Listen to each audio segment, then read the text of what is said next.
November 19th, 1944, outside Bourg-l'Étoile, France.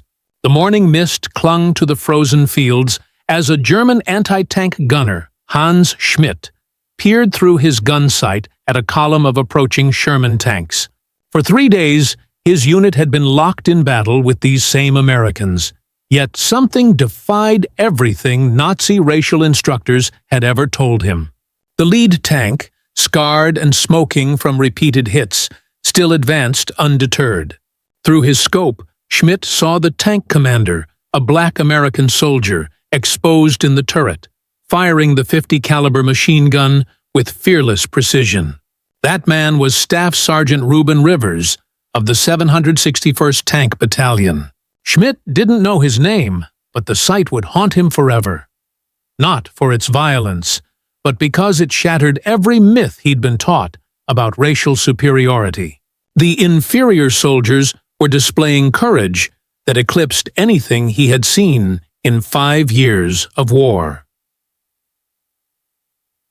The 761st 4th Tank Battalion, known as the Black Panthers, had entered the war not only to fight the Germans, but to confront the poison of racism from both sides of the front. Their motto, "Come out fighting," was more than a slogan. It was a declaration of purpose.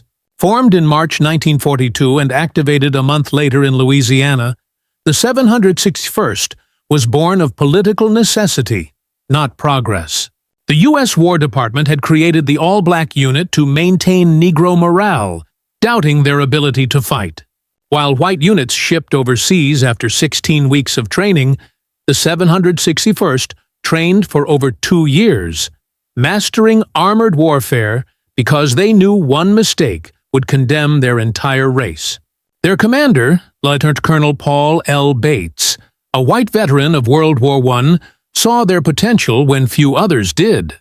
"They are the best trained tank battalion in the U.S. Army," he said. And he was right.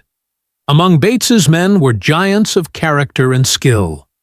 Ruben Rivers, the intuitive tactician from Oklahoma. Warren G.H. Cressy, who would earn the nickname Iron Man for his endurance.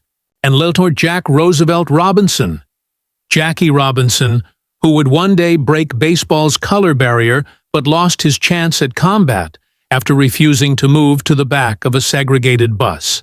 When the 761st finally deployed to Europe in 1944, crossing the Atlantic aboard the Esperance Bay, they arrived as part of General George S. Patton's Third Army. Patton had initially doubted that black soldiers could think fast enough for tank combat, but after reviewing their record, he changed his mind. "I have nothing but the best in my army," he told them. "I don't care what color you are, as long as you kill those Kraut sons of bitches." Their first engagement came on November 7th, 1944, at the Belgian town of Morville-lès-Vic, where they surprised German defenders with ferocious precision. When one of the lead tanks was hit by a Panzerfaust, its crew dragged their wounded to safety, regrouped, and annihilated the German position. The Germans, expecting the inferior Negroes to panic, instead encountered one of the most coordinated assaults they had ever seen. Staff Sergeant Rivers, under heavy fire, dismounted his tank, hooked a tow cable to a roadblock, and cleared the path himself, earning the Silver Star. Over the next 183 days, the 761st fought without relief, moving through France, Belgium, and into Germany, shattering both German armor and ideology. Their most defining moment came at Gebling, where Rivers's tank struck a mine, shredding his leg to the bone. Refusing morphine or evacuation, he commandeered another tank and continued leading the charge. "This is going to be tough," he told Captain David Williams. "Another 2 days won't make any difference." The next morning, as his company advanced toward Bourg-l'Étoile, Rivers spotted German anti-tank guns and ordered his crew to hold position. "I see them. We'll fight 'em." Moments later, a direct hit destroyed his tank. Rivers was killed instantly. He was recommended for the Medal of Honor, but it would take 52 years for his heroism to be formally recognized. As the winter of 1944 deepened into the Battle of the Bulge, the 761st was thrown into the fight to stop Germany's last great offensive. Facing Tiger tanks that outgunned their Shermans, they relied on superior tactics, flanking maneuvers called cat hunting, to strike from the sides and rear. Their determination inspired both allies and enemies. "They've hit me 3 times, Sergeant Frank Cochran radioed, but I'm still giving them hell." When they broke through German lines to relieve the besieged 101st Airborne at Bastogne, paratroopers cheered. "We didn't care what color they were," one said. "They were the most beautiful sight we'd ever seen." By spring 1945, the 761st had fought across 6 countries, destroying hundreds of enemy vehicles, pillboxes, and gun emplacements. Their discipline under fire stunned German troops and civilians alike. Nazi propaganda had warned that black soldiers were savages. Instead, they treated prisoners humanely and shared their rations with the starving. At Gunskirchen, they liberated a concentration camp filled with 15,000 dying prisoners. Here were skeletons trying to smile, one tanker remembered. Holocaust survivor. Sonia Vites later wrote a poem called The Black Messiah, describing the soldier who freed her. "I never saw a black before. I thought he must be the Messiah." When the war ended, the 761st had earned 7 silver stars, nearly 300 Purple Hearts, and 1 Medal of Honor.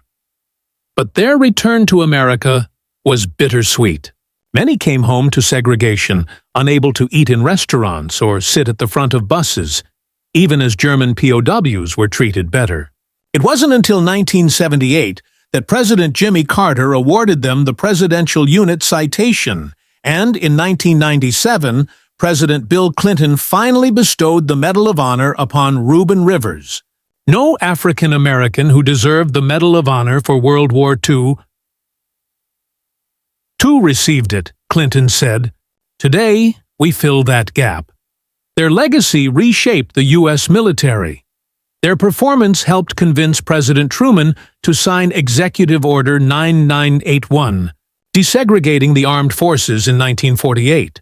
The Black Panthers had proven through 183 days of continuous combat that courage, discipline, and skill know no color. Even German officers who survived the war admitted their admiration. "They fought like devils," one said. "We couldn't understand why men their own country treated as inferior fought so hard for it." Now I think perhaps that was why.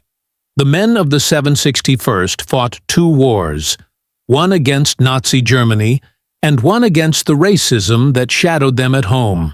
Every Sherman tank they drove carried more than shells and fuel. It carried the hopes of millions who had been told they were less.